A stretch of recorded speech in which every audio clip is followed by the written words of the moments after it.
Hello, welcome back to the Coleman channel and welcome to another installation of the series Behind the Process, a series where we analyse the behind the scenes, the nitty gritty, the making of things. And today's instalment is another one in conjunction with StudioFV, the media production company of which I do videography for, editing for all the things, to make things. Check out the website studiofv.co.uk if you're interested in anything like that, if you're interested in any kind of inquiry, or you just want to see what kind of stuff that we do, you can check us out there. So I've plugged StudioFV, I'm going to plug me as well. Check out the Twitch channel, of course, Coleman Live. We just hit 20 followers a couple of days ago, which is absolutely insane. Thank you very much for all of the very epic support that you've been giving me over there. I've had a lot of fun chatting to you all and gaming and all that kind of stuff. It's been good, so check that out and check out some of the highlights from previous streams and some of the VODs. Obviously, all the streams are archived here on the YouTube channel as well, if you want to check any of them out too. So anyway, today we are going to be talking about the documentary piece, Behind Closed Doors, Paisley's Hidden Tenement Tales. So of course, immediately off the bat, this was never a project of which I was inherently fascinated by. It's a very niche topic, of course. If you watched it yourself, which you should definitely do, you can find it on the StudioFV YouTube channel, you can find it on the Facebook page, all that kind of stuff. You can find it anywhere where we are present. Check it out. The documentary itself is only about 7 minutes long in length, and it's already amassed over 1,000 views, so people that have watched it very much enjoyed it. People that enjoyed the topic, the art, the history and all that kind of stuff. It's a little bit of a historical background on Paisley itself, the Scottish town of which StudioFV is based, and it explores the history of, its heritage, whereof it's how it used to be known as like Fredopolis, the world's leading manufacturer, or Scotland's leading manufacturer of Fred. And it basically talks about all the tenements themselves, all the flats where people used to live and people still live to this very day, and primarily the close tiles that are within these tenements. Again, like I said, this was never a project of which I was inherently interested in or fascinated by, but as we got into it, as we were walking around Paisley filming a lot of this stuff, and of course I was the one doing the editing and all that kind of stuff, I became quite interested in the topic, and I became quite interested in making the video itself, and it's one that I am very, very proud of to this very day. So once again, feel free to check it out. So one thing I will say, this particular project took a very long time to produce, just to get everything together, and people that were commissioning us to do it. I was actually commissioned by the lovely Catherine Watt, who is the curator of the Twitter page Behind Closed Doors. She is the one who does a lot of the documentation of a lot of the Paisley tiles and all that kind of stuff, and of course all the followers on there share their Wally tiles from all across Scotland and Glasgow and all that kind of stuff. She's the curator, puts all of these pictures together, because she's the one that's very fascinated by the design and the art and the history of these tiles, and also the preservation of them as well, because a big part of this documentary was like how a lot of these tiles are being neglected, being destroyed, being all around knackered and messed up over the course of they've been around since probably about the 1800s and stuff like that, and their historical value, very high. It's just a lot of the councils and stuff like that, people that manage the tenements and the flats and stuff like that, just don't know how to take care of them, because it's very expensive to replace them and all that kind of stuff, so they just kind of get left to get broken, essentially. So they just kind of get left to be broken and messed up and all that kind of stuff. So yeah, the preservation of these tiles is something that she's very much into. Documented them, taking pictures of them before they're just gone, essentially. Which is a line from the documentary itself. At one point, they'll just go, So yeah, she was the one who commissioned us to put this together on our Twitter page. The whole project was basically put together by Ed, our big marketing man. You may have seen him in the coffee break Halloween episode that we did over at StudioFV, which is a Behind the Process episode. You should definitely check out on the channel after this one. He's the one who delivers the iconic line, "Where's the fucking coffee?" Yes, it was him that put together the whole thing for the Tales documentary. He was the one who essentially mapped out locations for us to go to. We basically did a big lap around Paisley, which is where we're based, which is where I live. Finding different closes that we could get into, to basically get videography of different kind of tiles of different designs and stuff like that. And he was going to put together the script for the whole thing, because obviously it's got a narration over it talking about the history of Paisley, the history of the tiles, the history of the art movements that designated what the tiles would look like throughout history, all that kind of stuff. He put that all together, and the script was very nicely done. I think he only reworked it about once. I think the first one that he did was quite long, and obviously it was supposed to be quite a short documentary in the first place. You want to condense all of the information, you want to condense it from the history to what the tiles are themselves and all that kind of stuff, the downfall of the tiles, a little bit of interview footage with Catherine Watt herself, and yes, it only took about one rewrite basically, and then we were off with the script.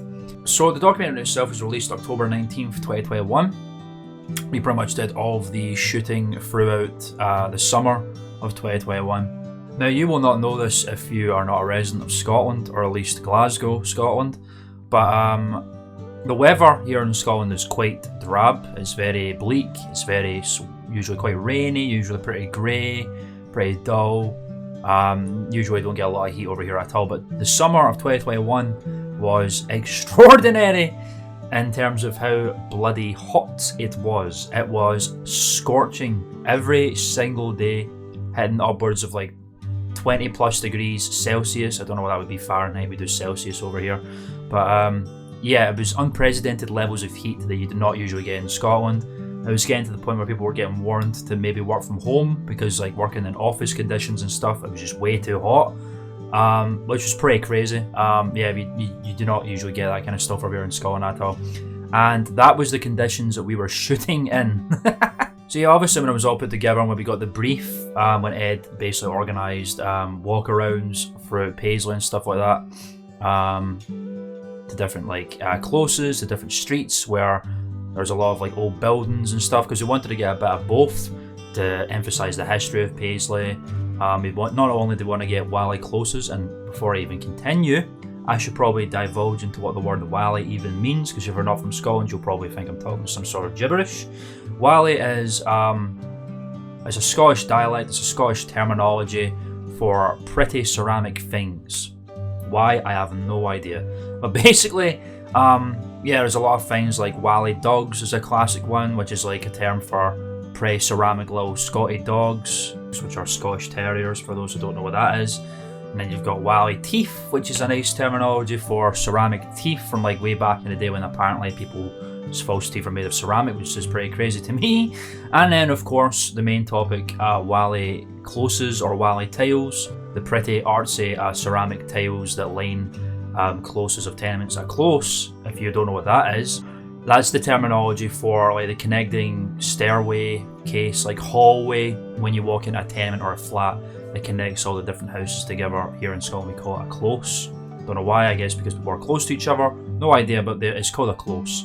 So that's the terminology for Wally tile, Wally close, closes in general, you know, all that kind of stuff. And that of course is why the documentary and indeed the art movement, the project, the curation put together by Catherine Watt is called Behind Closed Doors, because literally all of these, what is referred to as public art, because it is literally art, you know, if you look at these closes in the documentary, they're very artistically made and they're very beautiful most of the time, and it makes closes look very immaculate, are behind doors of flats, of tenements, and they are in closes, hence the name Behind Closed Doors. If you're outside of Scotland, that might be confusing to you. You might be thinking like, why did they miss out the D?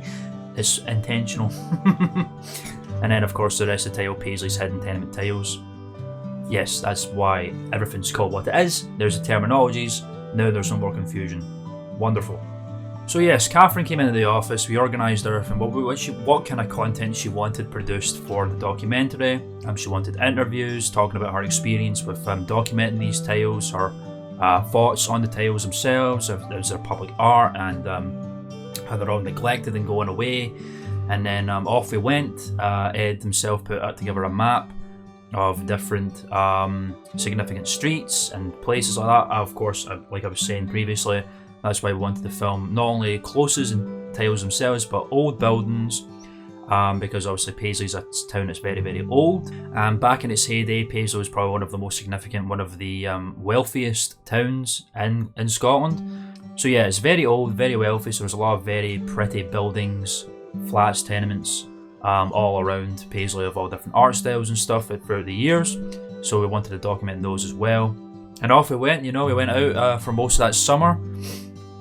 I think pretty much beginning with April. If it was a very long time ago now, I think April is probably when we started doing videography for all this kind of stuff. So essentially Ed led the way, taking us through Glasgow, pointing out where, what to shoot, what places we should go. And obviously it's a pretty small operation. We didn't need lots of, loads of cameramen. So it was basically just 2 people that we went with. Initially, I think it began with me and Dylan, obviously because we're the videographers of StudioFV. He went around with the Canon XF400, our big main camera, and I kicked around with the DJI Pocket 1, which is our little handheld all stabilizing camera, which is very, very neat and fun to use, very intuitive. We just went around shooting the streets, a lot of some of the very old streets. We wanted to get all different kinds of pictures and images of Paisley to paint the picture, as it were.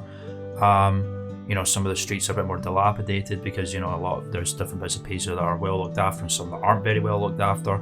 To emphasise, the downfall of the tiles, some of the pretty little streets of the old buildings, and of course the movement of the different art styles as the years go on. And a lot of tenements next to each other actually go through different architectural styles as well, just because of the years of which they were getting built, which is quite interesting. So we wanted to capture all that kind of stuff. And in terms of capturing tiles, that was quite a funny business, primarily because obviously you need to have access to the closest themselves, the tenements, and obviously they're all behind doors and you need to have a key. So we basically tried to find the closest because a lot of doors are left open as well. So it was mostly a case of walking around trying to find doors that were open, getting in as quick as possible, shooting the walls, shooting the tiles and all that kind of stuff, and trying to find as many different tiles as we possibly could. There was like 3 different art styles of tiles we were trying to capture. I think it was Majolica, Embossed Majolica, and Tube Line. To this day I'm still very difficult on like which one's which. You can watch the documentary and then you'll know the differentiation there. But we basically tried to capture those 3 classifications of Wally tile basically, which we did. And obviously wanted to capture ones that are pretty and beautiful looking, immaculate, ones that are knackered, ones that are falling apart, to paint this picture for you. We managed to get a nice little collection of tiles. Actually shot a lot of different styles, so that was nice. Obviously, like I said, it was roasting, it was summer, it was the hottest summer I think I've ever experienced here in Scotland, or one of them. So it was melting. Obviously we were all walking around Paisley. The sun was shining in the middle of the sky, there was no clouds, temperatures upwards of like 20 plus degrees. So we were sweating. It was actually quite nice. It was a nice little jaunt that made a difference from walking around or sitting in the office. Made a little difference from sitting in the office for a long time. We were allowed to like walk around, stretch our legs, get a little bit of sun while just doing some light shooting and capturing some tiles and stuff. So that was quite nice. There was some occasions where we did indeed stop off at a cafe to get some juice and some paninis and stuff because it got warm. So yes, initially it was me and Dylan doing a lot of the shooting. However, I should say actually this was actually the point in time in StudioFV where it was extraordinarily quiet. At one point in time in the office there was only 3 people because there was just a lot of people that were off ill, for different kinds of reasons. Obviously it's COVID time and stuff like that, so some people were falling ill for a while. So it was a bit of a skeleton crew for a while, but essentially it was just me and Greg, who you might know is the main star of Coffee Break again. So eventually it was me and Greg that were going around doing a lot of videography as well. Me taking a shot with the XF400 and him taking a shot with the DJI Pocket, because obviously he's the general manager of the place at that point in time. He was the marketing officer of the place, so he was not doing videography or anything like that, but he got a chance to do so, which is very exciting. Like I said, with StudioFV you get to wear a lot of hats at different points in time, and the DJI Pocket is probably one of the most intuitive cameras I've ever used, so he used that no bother. That was good. And then, like I said, it was mostly just us shooting a lot of tenements, a lot of buildings, a lot of tiles and all that kind of stuff for a grand total of probably about a week. And then the final days of said week, when people were finally coming back into the office, it may have been 2 weeks actually, even just because of all that was happening. But like I said, this was a very long time ago. It was probably like half a year ago at this point. But then obviously past those 2 weeks, We started getting interviews with Catherine. At this point in time, the video was getting edited. I was doing the editing for it, which is very fun. So it was Dylan and Greg went out with Ed to interview Catherine, and they basically she just picked different locations to go about, different backgrounds to shoot in behind some different tenement tiles, in front of mills, some of the old mills in Paisley where they used to make the threads. There's a lot of mills in Paisley, so there was a bunch of different mills they went to shoot in front of.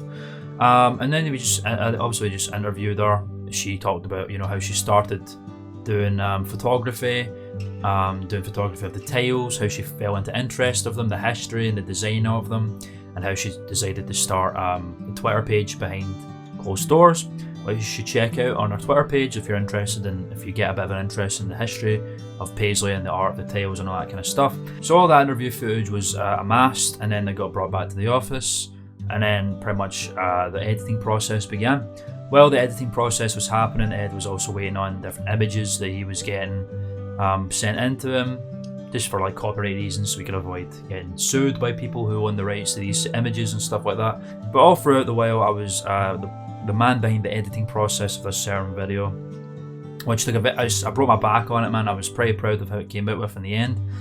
Beginning, it was pretty difficult. So in terms of like brief and stuff like that, I was basically just told, like, I was kind of left my own devices by and large. Obviously, I was given like a structure. I was given a structure of how the video should go, like the opening of it, and obviously I had the script of which I did the narration for, which is very exciting. They're looking for a narrator, and obviously I've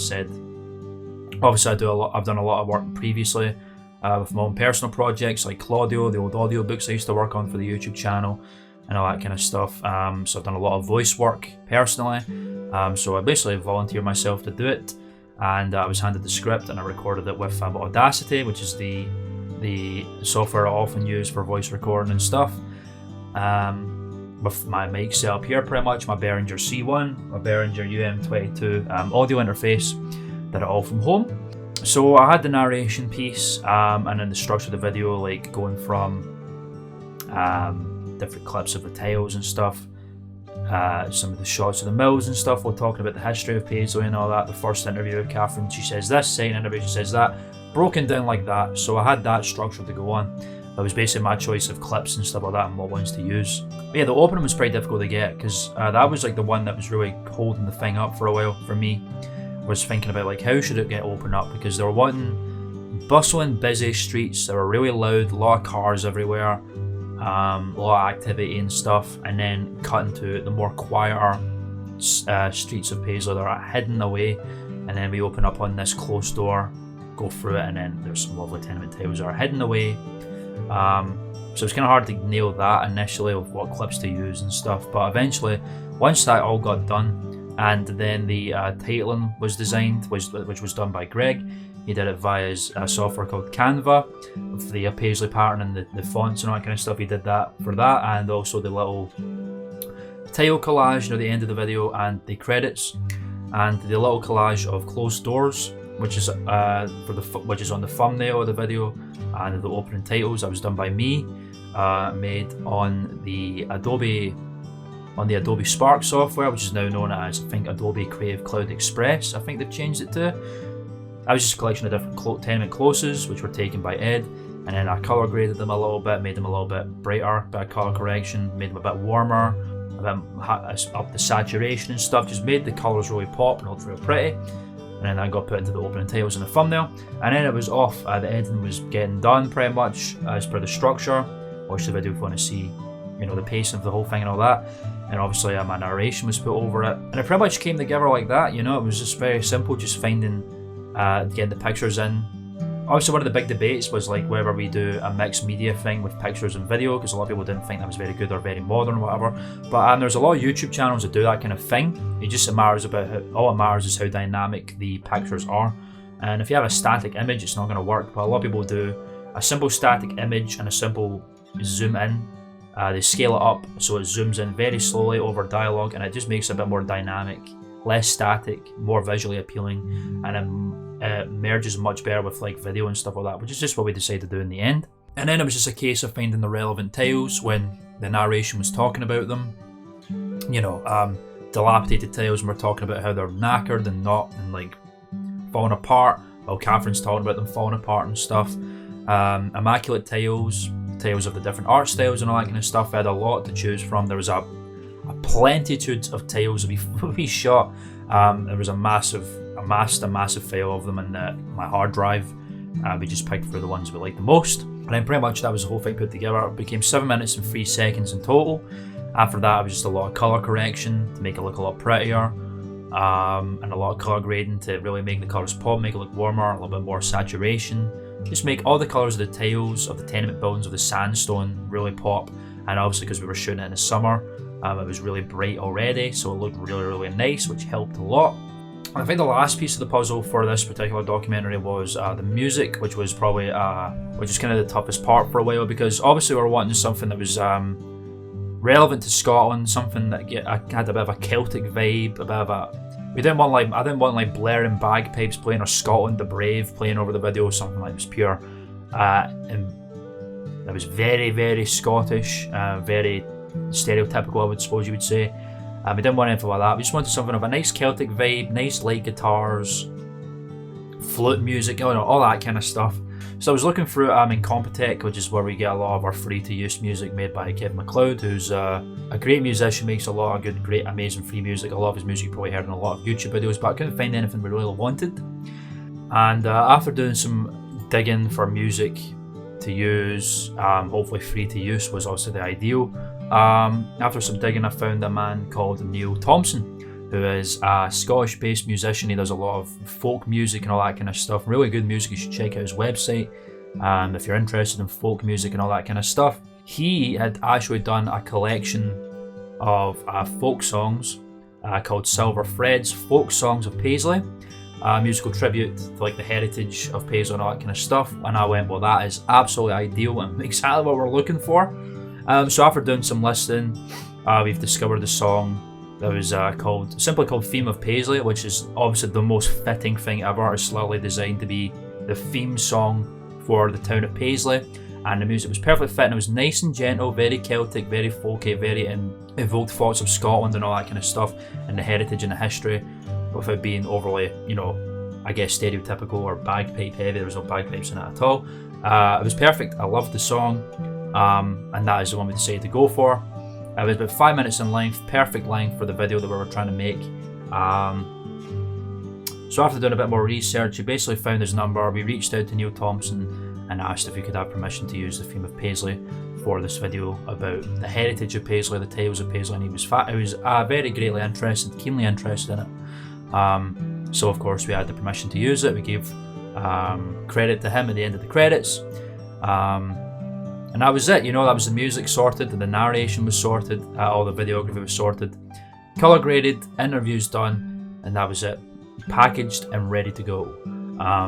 So after obviously doing the usual export and all that kind of stuff, it got put up on the YouTube channel, and it was released behind closed doors, Paisley's Hidden Tenement Tales. And I think that may be it. I think that's a very nice, short and sweet behind the scenes, the making of the very interesting documentary Behind Closed Doors, Paisley's Hidden Tenement Tales.